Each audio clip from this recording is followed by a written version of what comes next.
Buenas tardes a todos. Mi nombre es Javiera Santana y en nombre de la Facultad de Psicología de la Universidad del Desarrollo, les doy la más cordial bienvenida a la presente sesión del ciclo de charlas con Clínica Alemana. El día de hoy tenemos la charla Mujeres y Desarrollo Profesional, Desafíos Actuales, en la cual expone Teresita Serrano. Teresita es psicóloga y posee magíster en Comportamiento y Desarrollo Organizacional, ambos en la Universidad Diego Portales. Actualmente es decana y académica en psicología aquí en la Universidad del Desarrollo. Muchas gracias, Javiera. Mucho gusto de estar aquí y también de saludarles a todos ustedes que están ahí en esta conversación, que espero sea conversación. La verdad que los quiero invitar. Este es un tema vasto, amplio y que podemos profundizar en distintas de sus dimensiones. Entonces, como la invitación es que busquemos la manera de poder interactuar, y de hecho aquí la Javi está para recibir las preguntas y poder gestionarlas, y de esa manera, ¿no es cierto?, poder generar este espacio como de diálogo. Así que los invito a que podamos entonces conversar y así yo poder también profundizar en aquellos temas que a ustedes les puedan parecer más interesantes. Bueno, yo antes quizás de iniciar, quería que leyeran estas aseveraciones, son afirmaciones de mujeres. Por ejemplo, no estoy dispuesta a asumir más responsabilidades en mi trabajo porque implica sacrificar otros aspectos de mi vida. Si empiezo una familia, sé que me voy a atrasar profesionalmente respecto a mis pares hombres. Estoy en modo piloto automático. Tengo que hacerlo todo. Las mujeres no pueden viajar por trabajo porque tienen hijos.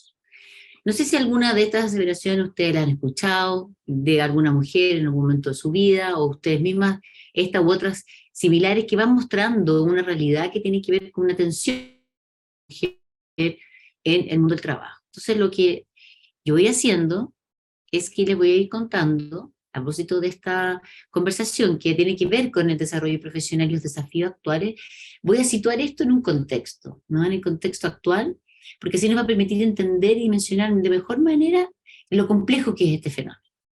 Por una parte, esto es como una línea de tiempo, que es para comentar acá cómo han ido evolucionando los estereotipos de género que dan lugar a esta manera, a lo que se espera socialmente, ¿no es cierto?, que realicen mujeres y hombres.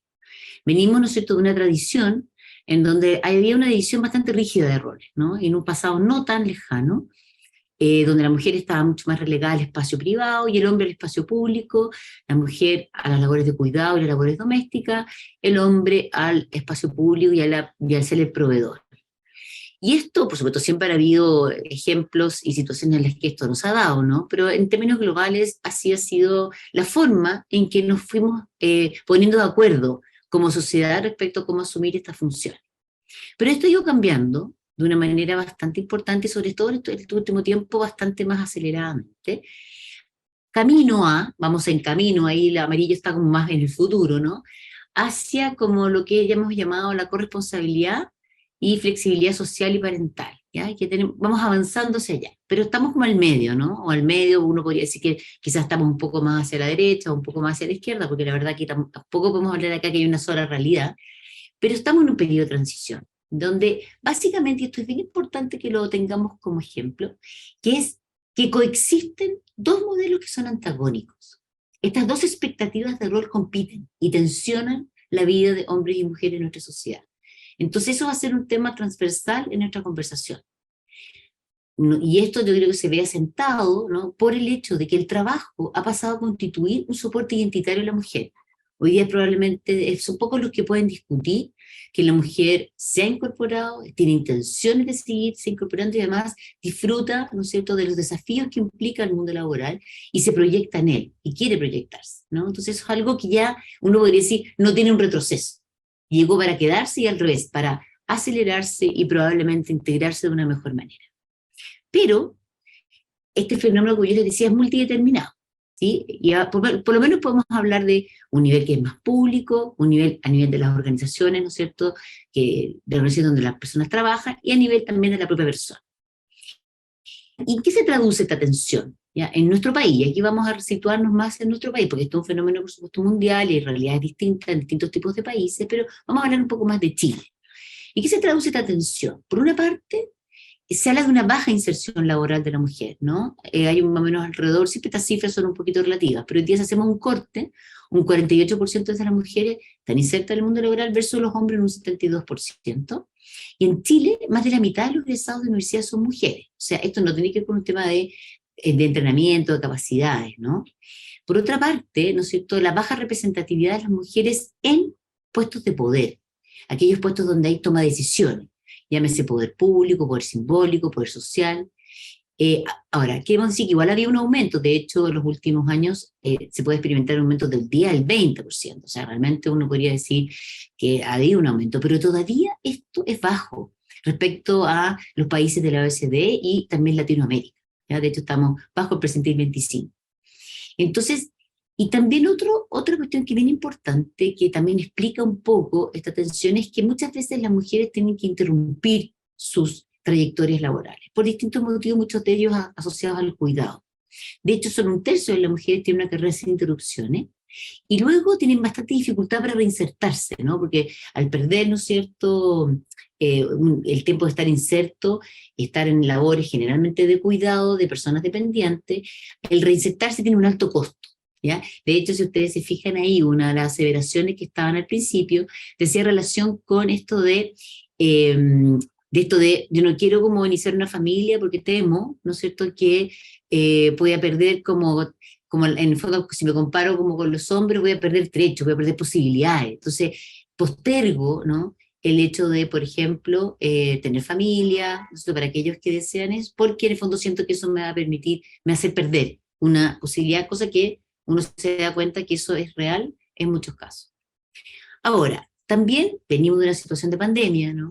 Muy importante estos años, los últimos años, digamos, hemos estado sometidos a una situación de mucho estrés que también en este sentido evidenció y exacerbó estas desigualdades en muchos de estos ámbitos, ¿ya? Y es importante porque como que evidenció una realidad que aunque la sabíamos, como que se profundizó, ¿ya? En parte, estas desigualdades. Por ejemplo, el tema de las labores de cuidado. En la pandemia, que antes de la pandemia, la mujer era más o menos el doble que el hombre respecto al asumir labores de cuidado, la pandemia subió 2,3 veces, ¿ya? Y eso habla de la cantidad de horas semanales que las mujeres le dedican a labores de cuidado y trabajo doméstico versus los hombres, ¿no? 18,9 versus 8,2. También, algo bien importante que fue evidenciado por varios estudios internacionales, es que las mujeres han sufrido un síndrome que se llama burnout o síndrome de agotamiento, que es un síndrome bien complejo porque tiene que ver con una pérdida importante de energía que redunda muy negativamente, ¿no es cierto?, en el mundo laboral. No sé, se expresa, por ejemplo, en fatiga, en dificultades para conciliar el sueño, dificultades para concentrarse, y algunos sentimientos de tristeza y irritabilidad, que a veces podría, ¿no?, desencadenar en cuadros depresivos. Y de hecho, nosotros sabemos también por temas pandemia que ha sido un tema, ¿no es cierto?, la salud mental, algo que ha sido bastante relevante como parte de la otra pandemia, ¿no?, que tiene que ver con los problemas de salud mental que existen. La mujer ha sido un grupo especialmente afectado, ¿no? De hecho, la mujer exhibe hasta 5 veces mayores índices de depresión que el hombre, ¿sí? Y uno podría entender que parte de esto puede tener que verse con esto que vamos a llamar la sobrecarga. Esto es bien importante considerarlo porque esto afecta mucho el mundo también laboral, no solamente el mundo de la familia, que obviamente una madre, ¿no es cierto?, tensionada, agotada, sobrecargada, también impacta en lo que es la crianza y el desarrollo de sus hijos. También impacta en el mundo del trabajo, porque se ha visto, y esto también es un estudio que muestra que frente a este estado de agotamiento, las mujeres en el fondo muchas veces están pensando ahora en a veces dejar el trabajo. Planifican como en un mediano plazo abandonar el trabajo porque no ven a veces posibilidades de poder generar una conciliación mayor dentro del mundo del trabajo, con la consiguiente pérdida de talento, que esto significa para la organización, pero también, ¿no es cierto?, como la frustración que implica para las mujeres no poder llevar a cabo esta conciliación de mejor manera. Y también, por otro lado, ¿no?, otro grupo, es la búsqueda de formas más flexibles de trabajo. Y eso, si está acompañado, y podemos profundizar en eso si a alguno le interesa, de ciertas medidas que puede tomar la organización para que eso sea efectivo, es efectivo. Pero si no se toman esas medidas, no se vive de una manera adecuada. Cualquiera de estos temas, quiero decir, por favor vayan poniendo sus preguntas, en un momento vamos a parar para que podamos a lo mejor conversar de alguna de sus inquietudes y sus preguntas. Sí, ya tenemos una pregunta. Dale, De aquí dale. de Begoña, que ¿Ya? dice, si pudieras comentar cómo consideras que se relacionan las mujeres con el poder Y si a tu Ya. juicio, por si nos interesa llegar a esas posiciones. Sí, qué interesante tu pregunta, Dueña, porque es un tebazo, ¿no? El tema del poder. Porque pareciera que por las bajas cifras, ¿no es cierto?, no estuviéramos interesadas, ¿no?, en el poder. Pero cuando se generan las condiciones, ¿no?, para asumir el poder sin que vaya esto en desmedro, ¿no?, de otros ámbitos de la vida, la mujer está muy dispuesta. Nos cuesta asumir, a veces tenemos, ¿no es cierto?, esta idea como de que nos da un poco de vergüenza o sentimos que no es adecuado, ¿no? Como, no, un poquito como que disfrazamos un poco esta necesidad de, a lo mejor, o este anhelo del poder a veces porque nos cuesta, porque es como menos aceptado socialmente, ¿no es cierto?, que la mujer aspira al poder, es como visto como menos femenino.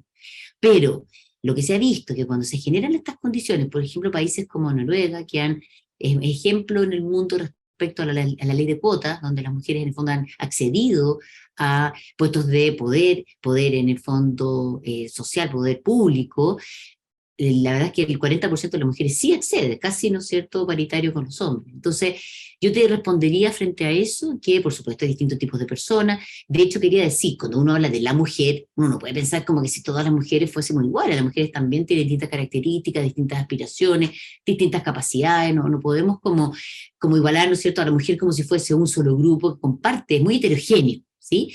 Pero dentro de ese grupo heterogéneo sí hay mujeres que les interesa, que tienen las competencias, tienen las cualidades, y que una cosa que se ha visto es que por distintas barreras que existen, tanto a nivel público como a nivel también de organización y también a nivel de esta formación que hemos recibido, se limiten y restringen respecto al acceso a este poder. Así que yo creo que generando las condiciones, lo más probable es que las mujeres va a haber algo mucho más paritario, ¿no? Espero haber respondido a tu pregunta, igual podemos seguir profundizando en un tema que me parece muy relevante. Ahora, esto de poder, en el fondo, este tema de que las mujeres no han tenido menos acceso a estos cargos de poder y también, ¿no es cierto?, a la participación laboral, ha afectado también su autoconcepto, ¿ya? ¿Y en qué se nota esto, ¿no es cierto? ¿Cómo nos damos cuenta, ¿no es cierto? ¿Por qué? ¿Qué hace? ¿Qué barreras han obstaculizado el desarrollo profesional de la mujer y qué afecta el autoconcepto que podríamos decir también laboral, ¿no es cierto? Hay distintos temas, pero por ejemplo, una cosa bien interesante, dado que es un proceso en desarrollo, hay menos modelos de mujeres para, ¿no es cierto?, acceder a poder como que el conocimiento más social respecto a cómo se hace, cuáles son las distintas trayectorias, cuáles son las posibilidades, ¿no es cierto?, como la mujer se ha insertado en los últimos décadas, digamos, al mundo laboral, hay mucho menos ejemplos de eso, entonces hay menos modelos a seguir, y eso es muy importante, ¿no? De hecho, cuando hay más modelos a seguir en países que ya ha habido una masa crítica, eso claramente es un factor que facilita, digamos, el desarrollo de mujeres en este ámbito. El tema de la discriminación laboral transversal, o sea, aquí, por ejemplo, yo voy a poner por ejemplo, un ejemplo, la brecha salarial. En nuestro país, por ejemplo, alcanza más o menos un 24,7%, quiere decir que mujeres en el mismo cargo, con las mismas competencias y resultados que los hombres, ¿no es cierto?, tienen diferencia importante en su salario. Esto se ha ido equiparando, ¿eh? Antes era mucho más alto, y hoy día en algunos cargos está bastante más compensado, pero es algo que hay que seguir avanzando, porque eso también desmotiva, ¿no es cierto?, a la mujer respecto también a la inserción y al asumir cargos de responsabilidad. La menor presencia de redes de desarrollo, una de las cosas importantes para poder promoverse en el mundo profesional, tiene que ver con contar, y vamos a ver después qué son las redes de desarrollo. Y por temas de tiempo también, que la mujer, sobre todo aquella que tiene labores de cuidado asociado, ha tenido menos tiempo disponible, ¿no es cierto? También eso ha afectado la posibilidad de generar estas redes de desarrollo. También el tema de las expectativas de género determinante. En el fondo aquí queremos hablar, después vamos a hablar, ¿no?, del tema del cuidado y de cuáles son esas expectativas de género, pero nosotros somos formadas, yo soy mujer, así que eso lo digo también en propiedad, para asumir ciertos roles, y esto es algo que tenemos desde la cuna, desde que somos muy pequeñas. De hecho, hay estudios que muestran que, entonces, pues, niñas y niños, y jóvenes, y mujeres jóvenes y hombres jóvenes, hay una diferencia hasta de la mitad de tiempo que las niñas y los niños emplean para las tareas domésticas. Entonces uno dice, bueno, ya desde ese tiempo la mujer tiene menos tiempo, más escasez de tiempo para poder dedicarse también al desarrollo de otras competencias, ¿no? Y quizás el tema de la carga de trabajo doméstico y de cuidado es uno de los factores más relevantes. De hecho, no sé si ustedes han visto, hay una campaña muy interesante de Comunidad Mujer, que si no la han visto, las invito y los invito a poder revisarla, porque uno de los temas de cómo se aborda esto es visibilizar, ¿no? Visibilizar estos temas para que nos hagamos cargo como sociedad. De hecho, esta campaña se las quería mostrar porque realmente es muy interesante, que habla de la carga mental. y de hecho aparecen unas mujeres cargadas de post-it, ¿no es cierto?, visibilizando conductas muy del día a día, donde se demuestra toda esta carga que asume la mujer bastante automáticamente, ¿no? Como en este piloto automático que hablábamos al principio. De hecho, por ejemplo, esta campaña, esto está literal de lo que aparece ahí en el sitio, una de cada 10 parejas heterosexuales que participan del mercado laboral distribuye de manera equitativa las labores domésticas de cuidado. O sea, 1 de cada 10 tiene una distribución paritaria. 53% de las mujeres que trabajan remuneradas y no remuneradamente viven pobreza de tiempo, versus un 36% de los hombres en dicha situación. Ese concepto de pobreza de tiempo es muy interesante, ¿no? Y de hecho más adelante también vamos a ver cómo esto de cómo se administra el tiempo, porque el tiempo es el recurso más escaso, ¿no? Y sabemos que administrarlo adecuadamente es lo que te permite también avanzar de acuerdo a tus objetivos. Es decir, de escasez de instancia para descansar o disfrutar del ocio por una carga excesiva de trabajo. En el 89% de los hogares donde al menos hay un hombre, las mujeres realizan solas el trabajo doméstico no remunerado. O sea, estas son cifras que realmente son muy contundentes, que nos muestran una realidad que hay que enfrentar. Entonces, Leticia, lo que vamos viendo... hay ¿Sí? otra consulta, están llegando más Ya, dale. comentarios. Entonces, por ejemplo, Leticia pregunta estimada, ¿qué relación tiene la baja natalidad en Chile con la profesionalización del trabajo y el querer priorizar ejercer una profesión y retrasar la maternidad? Y también consulta, respondemos eso y después leo la Perfecto, mira, otra parte. está totalmente, digamos, alineada una cosa con la otra. De hecho, esto es un fenómeno mundial, ¿no? Sabemos que la baja natalidad, y sobre todo en los países desarrollados, y Chile, no sabemos que es un país que está en vías de desarrollo, pertenecemos a la OECD, es un fenómeno bastante mundial.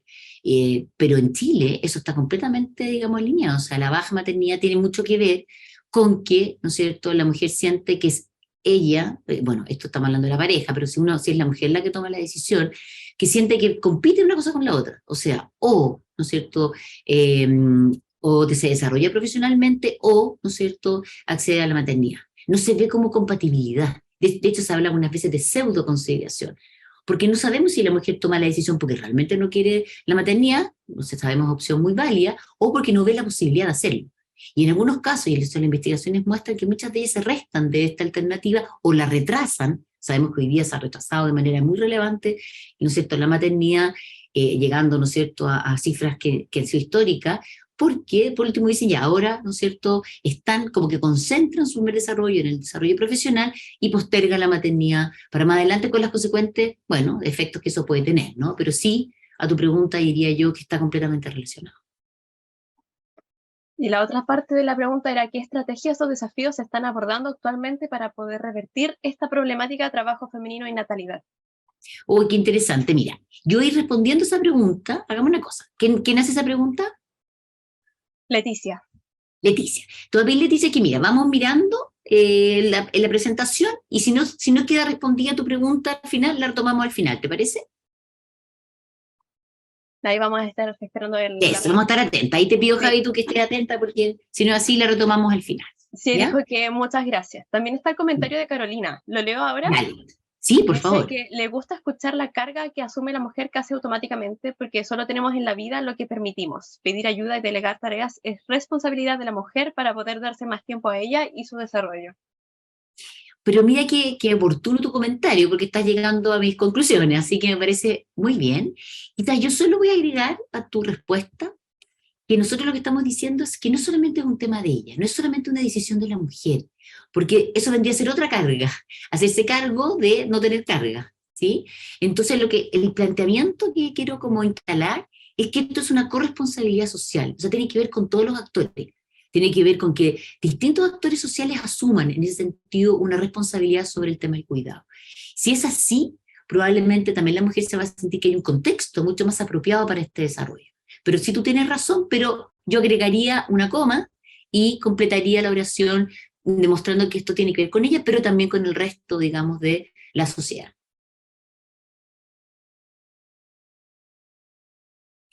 Entonces, podríamos establecer, ¿no?, que no se trata al final esto de que la mujer no tenga competencias para poder desarrollarse y proyectarse, sino que también tiene que ver con un tema de oportunidades, de reales oportunidades, porque oportunidades a lo mejor laborales pueden existir, pero estamos hablando que las reales oportunidades tienen que ver con hacernos cargo de otras variables que permiten que realmente pueda acceder, ¿cierto?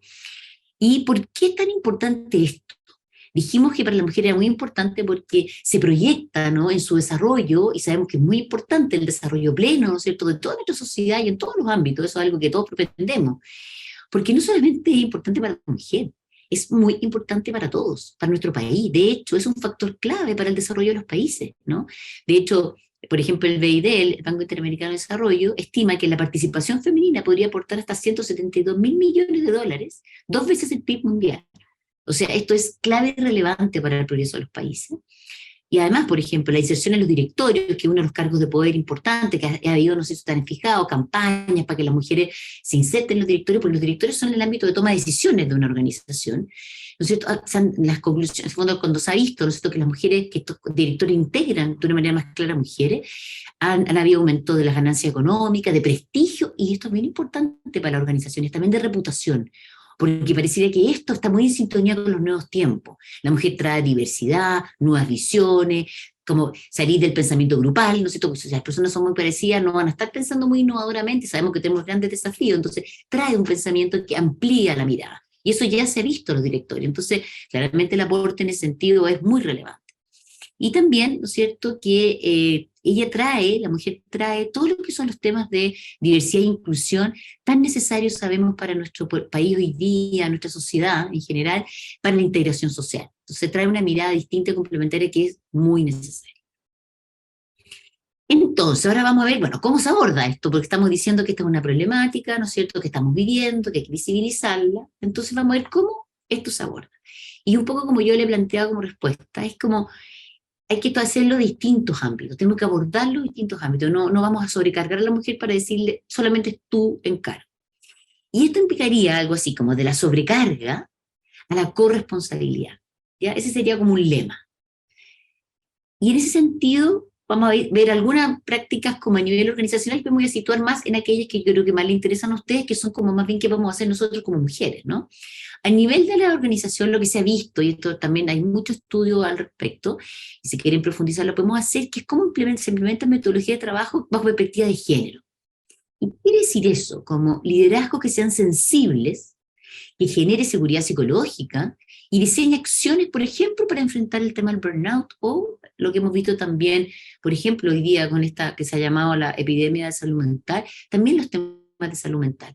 Porque en la medida que hay sensibilidad, ¿no es cierto?, la organización se abra a esta conversación y también pueda aceptar y asumir que a lo mejor parte de su equipo, ¿no es cierto?, está sufriendo, ¿no es cierto?, problemas de salud mental. Eso también genera compromiso, genera alineamiento y redunda muy positivamente, no solamente en la mujer, sino que también en la organización. Esas son prácticas que se han visto. De hecho, cuando yo les contaba de este estudio que mostraba en la pandemia que muchas mujeres han pensado en retirarse, lo que se ha visto, que organizaciones que tienen esta perspectiva y que son sensibles a este tipo de conductas, son organizaciones donde hay mucho menos como rotación de personal, mucho menos abandono. O sea, aquí hay una clave bien importante de cómo las organizaciones también pueden ir asumiendo este tipo de aporte, ¿no?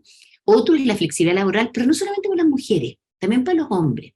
Y esto tiene que ver con que la flexibilidad implica el tomar decisiones respecto al tiempo, a veces, ¿no es cierto?, jornadas que pueden ser más parciales, pero si solamente está enfocado a la mujer también siente en ese sentido que esto puede ir en detrimento de su posibilidad de ascender y avanzar en la carrera o el desarrollo profesional respecto a los hombres. Entonces, claro, tiene flexibilidad y el hombre no tiene flexibilidad, entonces finalmente tiene que vivir el costo de no poder avanzar en la medida también de sus posibilidades. Si esto se abre a hombres y mujeres, bueno, ahí se va, ¿no es cierto?, esto de la corresponsabilidad.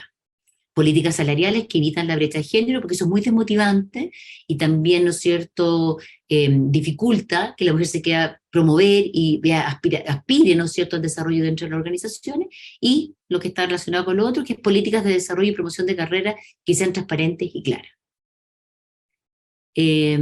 Otro tema que tiene que ver a nivel público, lo que se ha visto que más funciona son las acciones que se llaman afirmativas y regulatorias, o sea, es que en el fondo a nivel público se lidere el establecimiento de un sistema de cuidado, por ejemplo, público-privado, para personas dependientes que sean de calidad. Aquí hay un tema, ¿no?, que sabemos que para poder generar, porque aquí tenemos una cantidad de personas muy importantes que han estado básicamente al cuidado de las mujeres, que son niños, niñas, adolescentes, pero también son tercera edad, sabemos que la población está envejeciendo, hay muchas mujeres que se hacen cargo, ¿no es cierto?, de también la población envejecida, que muchas veces es más dependiente, o también de otras personas que son más dependientes, ¿no? Entonces, hay que hacerse cargo de eso, ¿no? Hay que hacerse cargo a nivel más global de cómo la sociedad, ¿no?, y las instituciones se hacen cargo de esto con calidad. O sea, lagunas de calidad, lugares donde pueden estar los ancianos, por ejemplo, durante el día, que sean de calidad y que uno confíe, ¿no es cierto?, que van a establecer, van a participar y coparticipar en el desarrollo integral también de las personas que requieren este cuidado. También todo el tema de asegurar a través de distintos tipos de medidas el trato respetuoso e igualitario de ambos géneros. Y esos son distintos tipos de regulaciones que se pueden incorporar en distintos tipos de contexto, pero que tiene que ver con hacernos cargo de ello, ¿no? No sé si hay alguna pregunta acá, Javi, hasta el momento. Tenemos un testimonio y un comentario. Paola, Ya, dale, dale. Paola nos comenta que ella esperó años para ser madre, que lo organizó lo más que pudo y que de igual forma no tuvo 100% apoyo laboral y que tuvo que renunciar por el cuidado de sus hijas. Que básicamente todo se entrampa en lo caro que es pedir apoyo versus no poder trabajar para costear ese gasto. Uh-huh. Claro, ese testimonio, como tú dices, como reafirma esto que estamos conversando, ¿no? Que estamos en un proceso de transición y que las organizaciones, muchas de ellas hoy día sí han liderado esto y tienen políticas muy interesantes como de integración, pero otras que no, y eso va en detrimento al final, en este caso, ¿no es cierto?, de tu desarrollo, y probablemente vas a tener que ahora ver cómo reinsertarte y va a hacer esfuerzos especiales por reinsertarte. Entonces, claro, tú eres un ejemplo de esto que estamos conversando. Sí, también está el comentario de Carolina, que dice que es necesario que todos tengan flexibilidad laboral para que todos colaboren en el hogar y así no generar sesgos. Exacto. Tú dices, ay, y si uno pensara así como, ¿cómo miramos el futuro? Porque eso es lo que hay que hacer, hay que mirar un futuro posible, porque si se diseñó en algún minuto ¿no es cierto?, doble rol tan antagónico, bueno, diseñemos una nueva manera, estamos en eso. Bueno, y esto implica la corresponsabilidad, ¿no es cierto?, la corresponsabilidad en el cuidado, que se ha visto que es algo que funciona muy bien y países que en el fondo lo han desarrollado de una manera más enfática. De hecho, por ejemplo, las parejas jóvenes, y esto es un dato bien importante, las parejas más jóvenes se ha visto que son las más paritarias en términos de la división del trabajo, del doméstico, ¿no? Y eso es bien interesante porque vienen ya con un mindset distinto, que propenden, digamos, a una mayor, digamos, distribución, mayor sensibilidad. Por ejemplo, yo he visto, no se turnan, uno de repente, no sé, se hace cargo de, por ejemplo, en algún minuto que uno quiere perfeccionarse, el otro se hace más cargo, no sé, todo del cuidado de los hijos, y después han planificado para después turnarse. Entonces hay una cuestión que es muy de mirarse como seres humanos que comparten un proyecto y que, ¿no es cierto?, que en el fondo la felicidad va a estar con que cada uno como que pueda apoyar el desarrollo del otro, no solamente el propio. Eso es un modelo bastante más moderno, podríamos decir, ¿no?, de las nuevas generaciones que se está instalando. Entonces ya hay, ¿no es cierto?, muchas muestras de eso. El único tema es que cuando después aparece como que se tiene que dedicar, aparece ¿no es cierto?, una persona en esa familia que requiere de un cuidado, ahí disminuye, ¿no? Entonces hay que seguir avanzando. O sea, no es algo que las parejas jóvenes también tienen un poco, este modelo también está muy presente, pero hay avances. Ahora, ¿cómo avanzamos? Ya, entonces uno podría decir, aquí vamos ya a tratar a bajar a nosotras, ¿no? A nosotras ya como personas, ustedes vienen para acá y decir, bueno, ¿cómo podemos hacerlo? ¿Qué tipo de estrategias podemos desarrollar? Entonces, primero es la toma de conciencia de las propias prácticas asociadas al cuidado y las tareas domésticas. Tal como yo les contaba, ¿no es cierto? Esta, por ejemplo, la campaña Carga Mental de Comunidad Mujer. ¿Sí? ¿Qué significa esto para nosotros? Primero, observar las conductas cotidianas que se realizan de manera muy automática y natural, que dicen en relación con esto, yo me hago cargo, yo me hago cargo. Y ustedes ven a esta mujer llena de post-it, que la verdad que uno dice, eso es para realmente votar a cualquiera, y son cosas muchas veces muy automáticas y muy como, no pensamos, ¿no? Entonces, ya hacerse consciente de eso es un avance. Entonces, identifica qué carga implican. ¿No? Hay cosas que pueden implicar una cosa muy automática que ya no implica carga, pero otras que sí. Y a veces uno no se da cuenta de eso. Y termina agotado, no sabe por qué está agotado. ¿No? Y aquí viene algo que yo creo que tenemos que desarrollar, que es cómo generar un diálogo familiar acerca de cómo avanzar esta corresponsabilidad. Cada familia es distinta, cada familia tiene distintas forma, no podemos hablar de un solo arreglo, eso sería algo que no dice mucho que ver con nuestra cultura, pero sí importante que comprometerlos a todos, o sea que en el fondo cada miembro de la familia, no solamente padre y madre, sino que también los jóvenes, ¿no es cierto?, y también los niños, asuman ciertas responsabilidades y ir incorporando esta idea, ¿no es cierto?, de que cada uno tiene que ir asumiendo, de acuerdo a su etapa del desarrollo, responsabilidades, respeto a sí mismo y respeto al espacio común. O sea, aquí se convive en familia y la familia es un espacio común que todos tienen que cuidar y por lo tanto todos tenemos que asumir responsabilidad sobre ese espacio. No es responsabilidad de mamá, ¿no? Y eso es algo, quiero decir, que me lo digo a mí misma todos los días.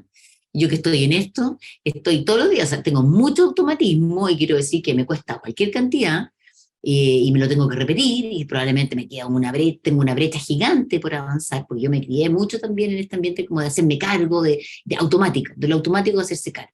Pero yo me he dado cada vez más, he tenido más conciencia y me doy cuenta que implica una acción como de dirección y gestión, porque me doy cuenta que de verdad es desgastante. Y además que tampoco estoy aportando el cambio. Yo no solamente tengo que pensar en mí y en mi familia, también tengo que pensar que uno es un agente social y que también que en la medida que uno en sus prácticas cotidianas hace cambios, también eso irradia hacia los demás. Hay una responsabilidad social en eso.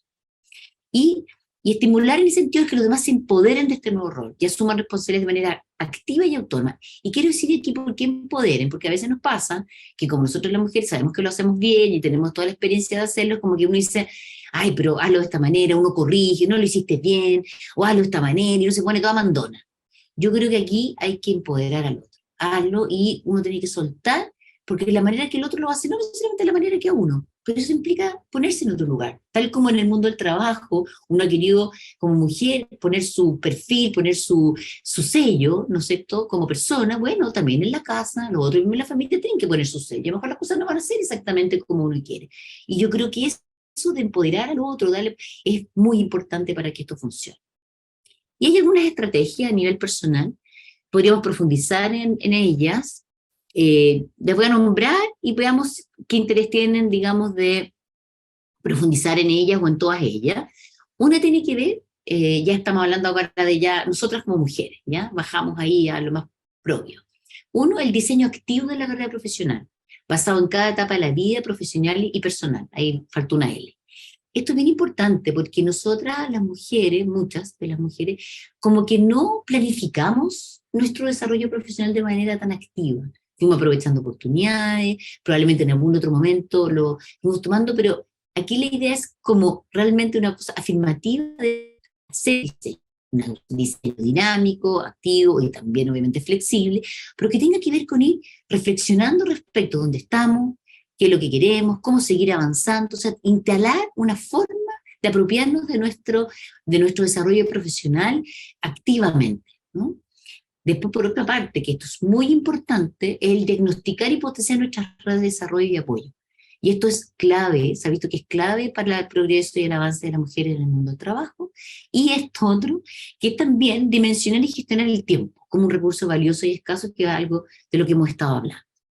Entonces, quizá en este espacio puedo como dejar de compartir un ratito, porque me puedo meter en cualquiera de los tres. Yo no sé si hay alguna otra pregunta, si les interesa profundizar en alguno de ellos, en los tres. De momento, en lo que pueden estar como compartiendo sus opiniones, está el comentario de Leticia, que dice que Ya. encuentra que es muy interesante porque estos temas dice que aparecen en terapia de pareja y que se trabaja ese tema, que es muy importante porque uno espera que fuera obvio, pero no lo es.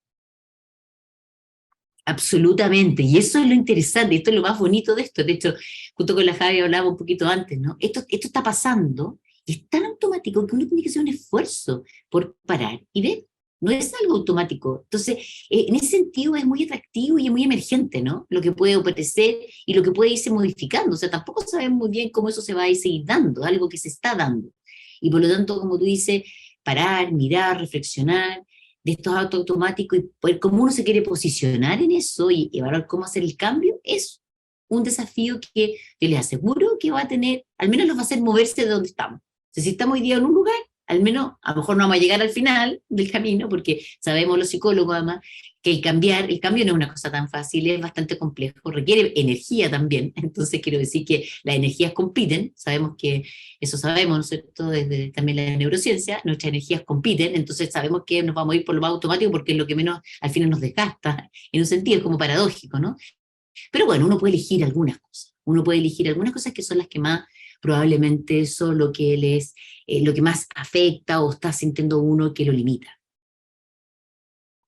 Súper, aquí Paula había escrito cuál era como su interés en el tema de redes de apoyo. Ha dicho que ese Ujú. tema le interesaba, pero también escribió que el impacto de la educación de primera infancia en el equilibrio vida profesional, familiar y el desarrollo del niño como algo positivo también. Esa es su pregunta. O sea, absolutamente. O sea, nosotros ahí, o sea, lo que entiendo la pregunta es si esto puede impactar positivamente. Eso, ¿no? ¿Como a eso se refiere? Ya.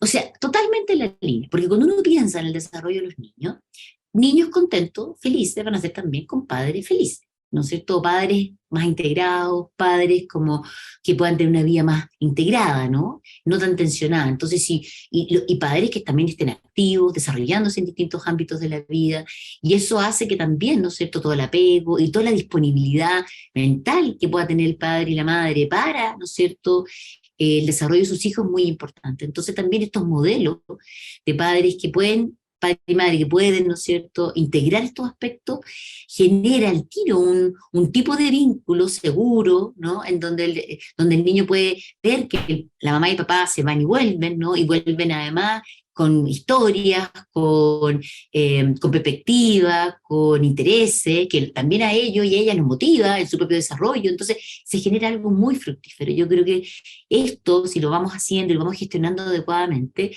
ayuda mucho. De hecho, yo creo que tu pregunta es importante porque a veces se asume como la culpa, ¿no? Como la culpa de que entonces es una cosa a la otra. Si yo me voy a trabajar, entonces yo dejo que mi hijo, a mi hija, lo dejo, no sé, lo abandono, ¿no? O lo que le pasa va a ser culpa de que yo no estoy. Y aquí se habla más del tiempo de la disponibilidad, que es un concepto distinto que obviamente tiene que ver con el tiempo real, pero parcialmente, porque la disponibilidad del afecto y la disponibilidad de la relación tiene que ver también con que uno se pueda sentir más completo, más integrado, ¿no? Ahora, obvio, hay distintas etapas en el desarrollo, tú estás hablando de la primera infancia, ¿no? Como los desarrollos más tempranos, pero las investigaciones todas demuestran que padres y madres que pueden como insertarse adecuadamente en el mundo laboral tienen una relación en ese sentido mucho más satisfactoria con sus hijos.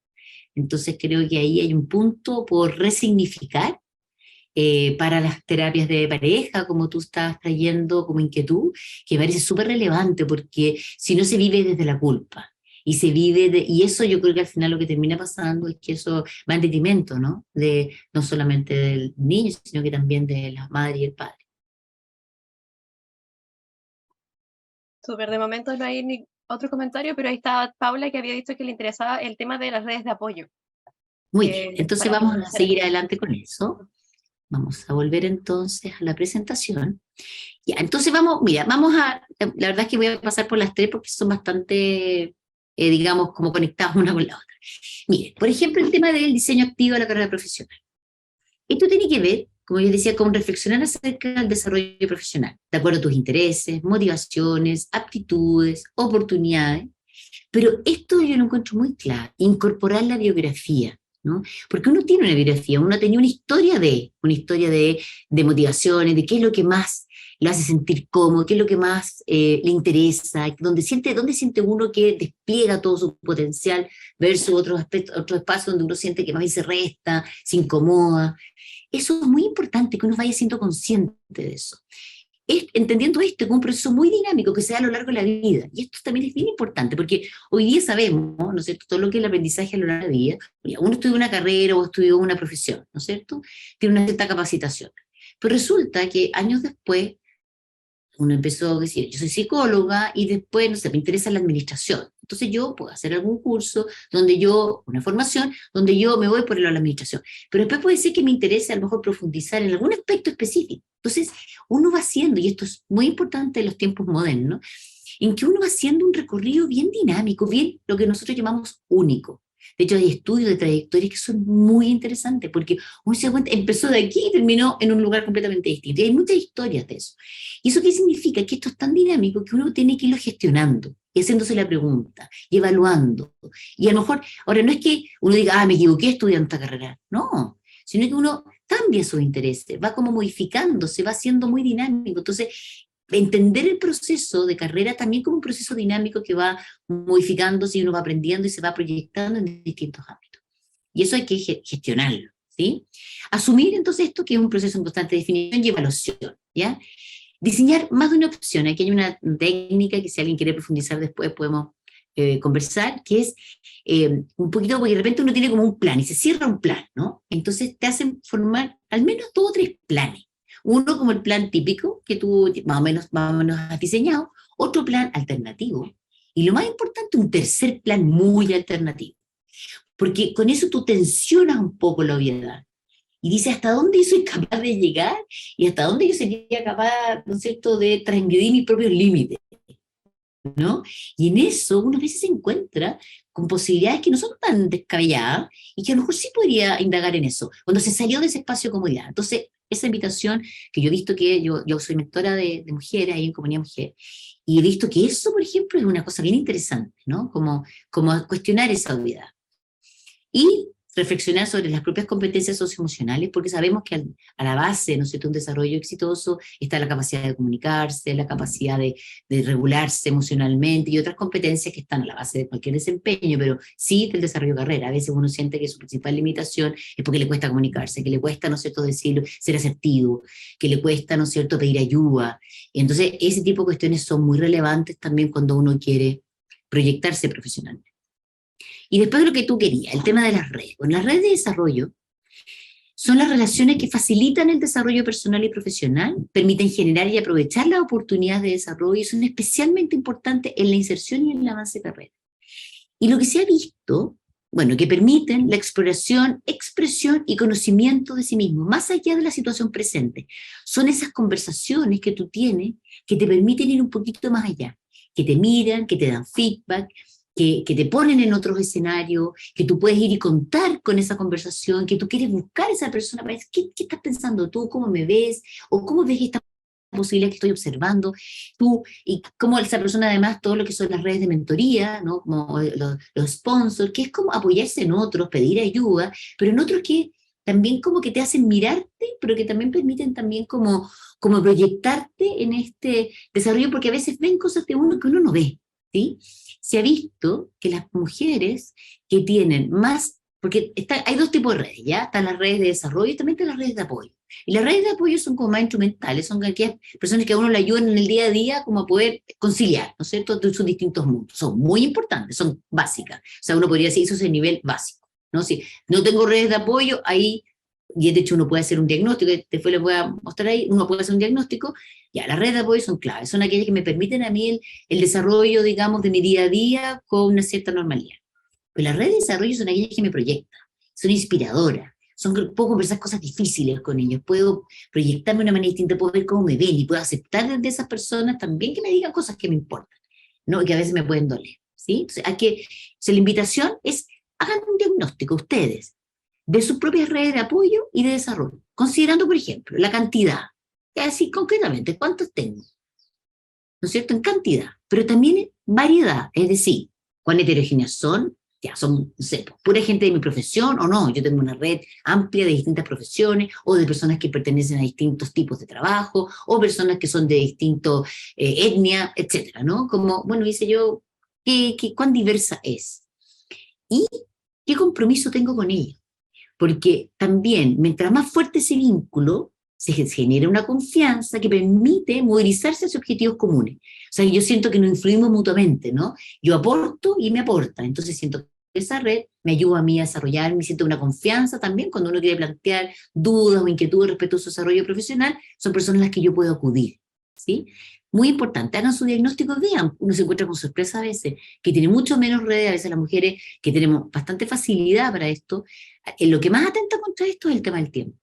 A veces uno no tiene el tiempo, entonces se ha visto que eso es lo que más atenta contra la posibilidad de fortalecer y también promover estas redes de desarrollo. Y finalmente estaba el tema del tiempo. De hecho, que hay una actividad que les quería contar que es bien interesante, que es como una metodología, ya que ustedes, por ejemplo, para el tema del tiempo, ¿en qué ocupamos el tiempo? Esta cosa, ¿se acuerdan el concepto de escasez de tiempo? Uso del tiempo, de hecho hay unos indicadores del uso del tiempo. Si uno dice, ya, a ver, hago un listado, ¿no es cierto?, de las típicas actividades que yo hago en una semana típica. No es tan fácil eso, pero ya, uno puede más o menos organizar. Y determina para cada uno de ellos cuántas de estas actividades a mí me energizan, me motivan, ¿no? O cuáles más bien me desgastan, me quitan energía. O sea, la gente dice, cuando hace deporte, por ejemplo, queda súper energizada, le hace muy bien. Para otras personas, el trabajo en equipo, innovar, ¿no es cierto? La genera una energía que hacer clase, a mí, por ejemplo, hacer clase me motiva mucho, me encanta, me fascina, ¿no? Realmente es algo que me energiza, ¿no? De repente a lo mejor hay otras labores, más de gestión, de planificación, que por lo menos a mí me cuestan más, a veces me siento como que me desgastan un poco más. Son cosas que tengo que hacer, pero no necesariamente se me energizan. O sea, hacer como una clasificación, ¿no? Y cuán relevantes o prioritarios son para cumplir con las metas. O sea, si yo no planifico, no voy a llegar a ninguna parte. Entonces, aunque no me guste tanto y me desgasta, tengo que hacerlo. Entonces es una actividad relevante versus otra que a lo mejor yo podría decir, pucha, sé que esto a lo mejor no es tan importante para mí, es accesorio y le estoy dedicando mucho tiempo, ¿ya? Y es un gráfico de barras, y les voy a mostrar un ejemplo, y determina para cada una de ellas cuánto tiempo promedio le asigna, el nivel de energía o desgaste que implican, y cuán relevantes son para cumplir con los propósitos. Entonces, yo pensaba como en este ejemplo, ¿no?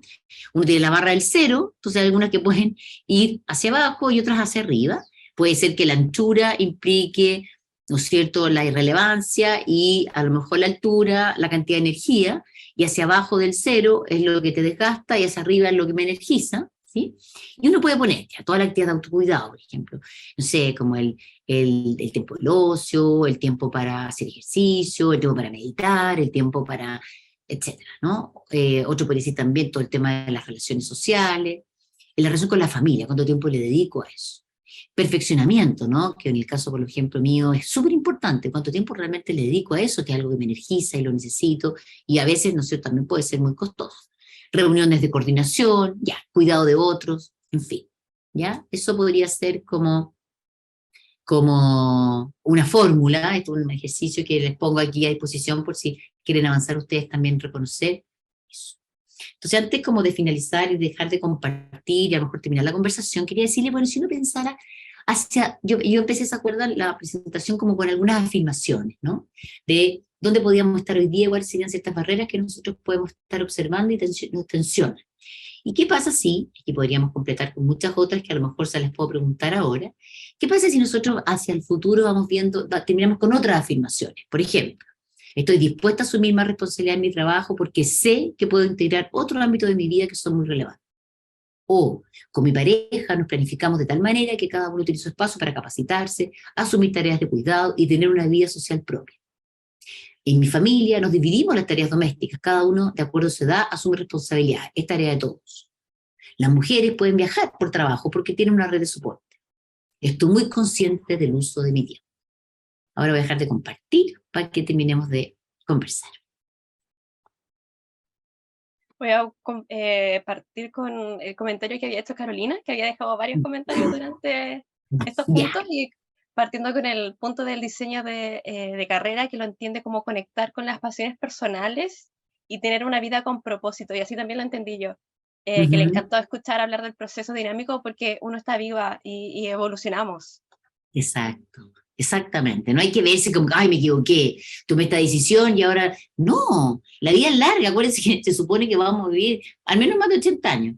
Es tan larga que uno puede decir, ya, ahora esto, pues vendrá lo otro, o sea, hay que pensarse. Y de hecho, yo que ya estoy más cerca de, no les voy a decir de qué, pero obviamente estoy bastante más avanzada que muchos de ustedes, les quiero decir que yo también estoy pensando, siempre estoy pensando en cómo me capacito, dónde voy a estar, qué quiero aprender, cómo me quiero mover, o sea, creo que es algo que hoy día, dado ¿no es cierto?, la expectativa de vida que tenemos los seres humanos, tenemos que pensarnos así.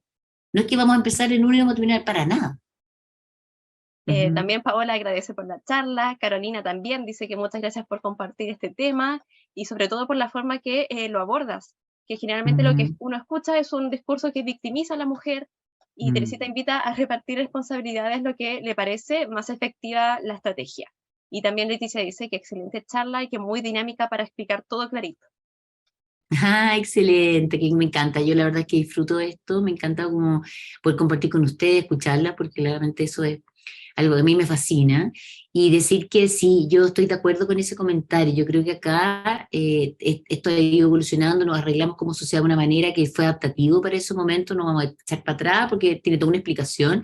Lo importante es cómo uno se hace cargo, ¿no? Hace cargo del resto y yo decía, empodera a su familia, a su grupo, respecto, ¿no es cierto?, cómo abordarlo. Yo creo que, y como dices tú, aquí hay como un espacio como de desarrollo y crecimiento para todos. Entonces, sí, puede ser la invitación que hago, yo feliz, si quieren, bueno, yo trabajo acá en la Universidad de Desarrollo, mi mail es tserrano@udd.cl, así que si quieren conversar o plantearme algún tema o tienen por ahí alguna información relevante que me pueda también servir a mí, yo quedo encantada de seguir la conversación porque este es un tema que me apasiona.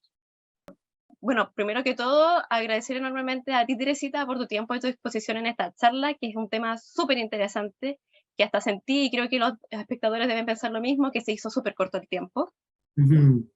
Bueno, también dar las gracias a la Facultad de Psicología de la Universidad del Desarrollo y a Clínica Alemana por esta instancia, y especialmente a todos los asistentes por haber participado con nosotros, ya sea viendo, comentando y dejando sus dudas en el chat, que sirvió mucho para esta charla.